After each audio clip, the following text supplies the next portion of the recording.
നമസ്കാരം. നമ്മുടെ വീട്ടിലെ ഒരേ അഡീനിയം ചെടികളിൽ പല നിറത്തിലുള്ള പൂക്കൾ വിരിഞ്ഞു നിൽക്കുന്നത് കാണാൻ നല്ല ഭംഗിയല്ലേ? ഇതാ അഡീനിയം ഗ്രാഫ്റ്റിംഗ് എങ്ങനെ വളരെ എളുപ്പത്തിൽ ചെയ്യാമെന്ന് ഞാൻ പറഞ്ഞുതരാം. ഇതിന്റെ ഡീറ്റെയിൽഡ് വീഡിയോ ചാനലിൽ കിടപ്പുണ്ട്, കാണാൻ മറക്കണ്ട. ആദ്യമായി നമുക്ക് വേണ്ടത് ആരോഗ്യത്തോടെ വളരുന്ന ഒരു അഡീനിയം ചെടിയാണ്. ഇതിനെയാണ് നമ്മൾ റൂട്ട് സ്റ്റോക്കായി ഉപയോഗിക്കുന്നത്. കൂടാതെ നമുക്കിഷ്ടപ്പെട്ട നിറത്തിലുള്ള പൂക്കൾ തരുന്ന മറ്റൊരു ചെടിയുടെ ചെറിയൊരു തണ്ടും വേണം. കൂടാതെ നന്നായി വൃത്തിയാക്കിയ കത്തി, ബഡ്ഡിംഗ് ടേപ്പ്, വെള്ളം നനയാതെ സംരക്ഷിക്കാൻ ഒരു പ്ലാസ്റ്റിക് കവർ എന്നിവയും കരുതണം. റൂട്ട് സ്റ്റോക്കിന്റെ മുകൾ ഭാഗം നിരപ്പായി മുറിക്കുക.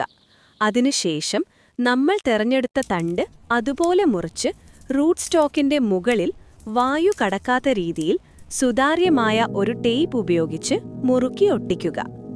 മുറിച്ച തണ്ടുകളുടെ മുറിപ്പാടിൽ തൊടാതെയും വെള്ളം നനയാതെയും പ്രത്യേകം ശ്രദ്ധിക്കണം.